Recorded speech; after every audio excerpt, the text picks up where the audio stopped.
Khallas Karim here. As you guys already know from the Mayweather fight, co-main event. Yeah, man, your boy from London came out here, made a statement. Yeah, man, we living life now, baby. I sound American now, man. Shit. But yeah, man. So tell us a little bit about living in London.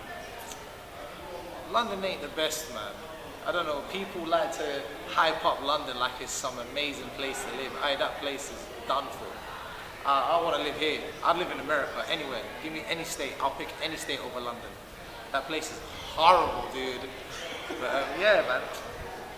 In all honesty, it's not bad. I mean, I got family there, so home is where the heart is at. And yeah, man, family's got to stay close. So unfortunately, it's got to be London. But yeah, man. So before you actually started boxing, you did football. Yeah. Tell us a little bit about that. Well, football, aka soccer, for you guys. Yeah, man, I was deep into football, very motivated, very driven, had a very good future ahead of myself, and unfortunately just sustained a bad injury and never bounced back from it. To this day, my legs still affect me, my ankle still affects me from the fracture. So after the injury, I kind of lost hope. I lost hope in my body. Like I knew my body wasn't cut out for it anymore. So one day I just ended up becoming 130 kilos. And one day my friends told me, come to the boxing gym. At like midnight, 2 a.m., 1 a.m., I don't even remember, I was in bed. They said, nah, come to the boxing gym. So I thought, you know what, fuck it. You know what I mean? So I went to the boxing gym, had some fun, didn't think too much of it. And then something hit me and it said, Karim, keep coming back here, keep coming back here. And I just stayed there, day in, day out. Made sure I always made time for boxing, always made time for my sessions. And I just fell in love with the sport day by day. And yeah, man, we're here now. So what was the aspect about boxing that really did caught your attention? The intelligence. Like, I'm speechless with it. Like, watching people box, it's just like art. It's the best art form that I could connect with. And when I watched people boxing in the ring, it almost looked magical. It almost looked too good to be true. The way people move, the way people use their bodies and manifest it and work with it and just create class and perfection.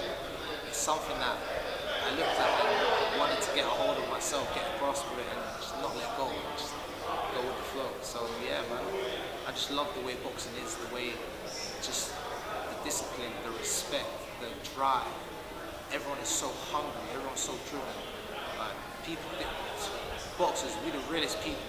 Trust me, we ain't gonna lie to you day in our lives, bro. Trust me. If you fall in, if you down, if you fucking up, you gonna know about it around boxers. Trust me.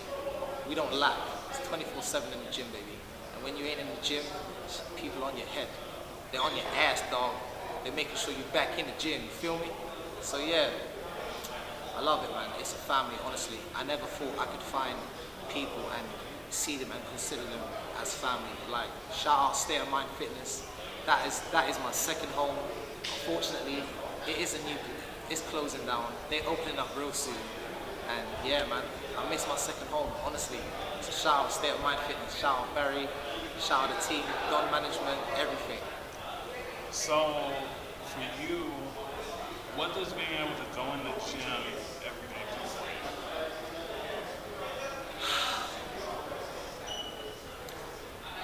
Pushes me one step closer to my goals and my dreams.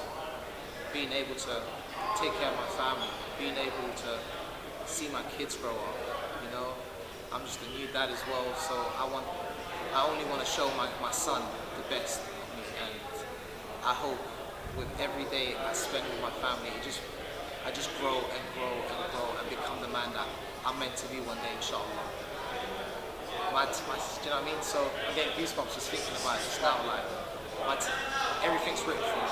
I just have to play my part in this world and just be a good person, be an honest person, work hard, look after my family, look after my friends, because you need people in this world. you won't survive in this world if you're alone. It's a lonely world as it is already. So people, stick to your close ones, man. Do you know what I mean? Because they won't be there forever. Make the most of what you got, because time is short, man. Just make it sweet, honestly. So boxing for me, man, is sweet. It's sweet science. I love it. Nice. Now, I saw one of the interviews you did, and in the interview you talked about how after being injured, you had to overcome adversity. What would you tell someone who's going through an injury or just overall adversity? How would you tell them to possibly overcome it, or what are some of the steps to heal yourself? People, one step at a time, honestly. Don't let nobody tell you how fast you need to go, how fast you need to grow, how fast you need to heal. Everyone can only heal at their own pace. You can only do so much in the world. So I like to tell people this. Never let someone make you feel a certain way or tell you you can't feel a certain way yourself. Your body is your body, so listen to your body. Stop listening to people around you, because some people around you don't want the best for you in life. But your body, it's a feeling inside you that you cannot deny. I love to follow my gut feeling, and my mind, my body told me, take it one day at a time. Fix one problem you can. And what helped me was I made a big list. I made a fat, chunky list of what irritates me, what bothers me, what I seem to fail at, or what, do you know what I mean, problems I have in life. And I categorize them from stuff I have control over and stuff I have no control over. And the stuff I have no control over, there's no point worrying and no point stressing, because it's all in God's hands. Like, that is someone else's work doing. What you can control, focus on that stuff. Day at a time, focus on what you can control, what's in front of you, what's real, and what you have availability to take control. If you don't sweat about it, man. Honestly, don't stress about it. Life is short.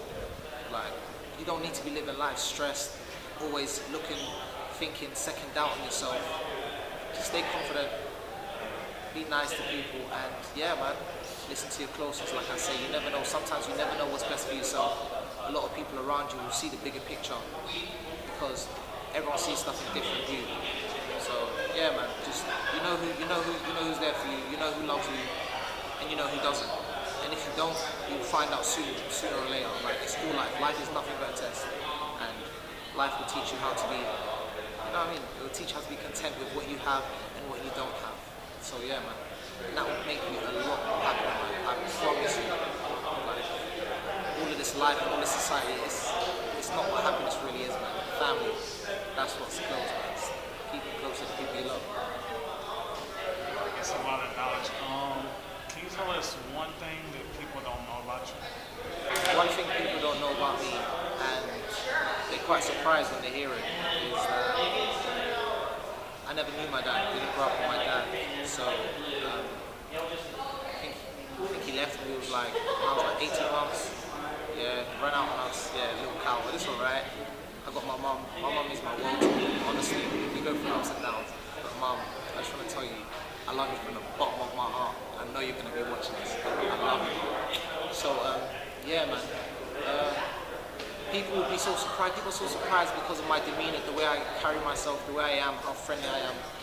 There's not a lot of people out here that go through that sort of things and come out all right, you know. So alhamdulillah, I'm thankful that my mum did her part. My mum had to play two roles. She had to do dad role and mum role, you know. Like, yeah. So, but the man I am today is because of my mum.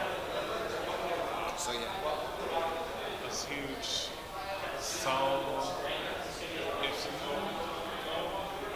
what is one of your biggest goals for the next 5 years? You know what, man? I like to dream big. You know, within 5 years, who knows, man?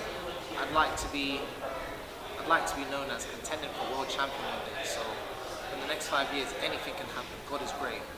So yeah, man. Next 5 years, I want to see myself on the upcoming numbers, upcoming ranks for that fucking world title belt that everyone is dying for, I believe. So yeah, man. But I know it's a long journey.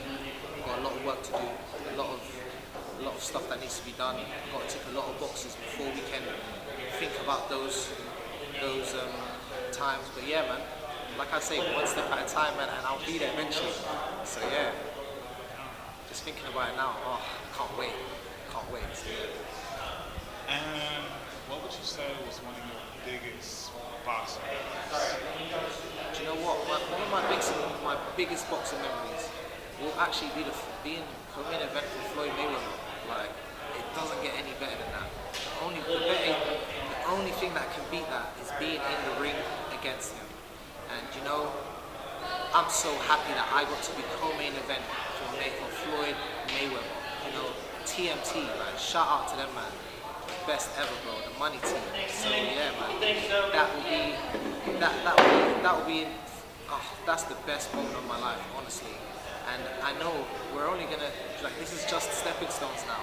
But for now, honestly, I will hold that dearly. I will cherish that. To the day I die, I'm gonna tell my grandchildren. They're gonna know who Floyd Mayweather is. He's so big in this boxing industry.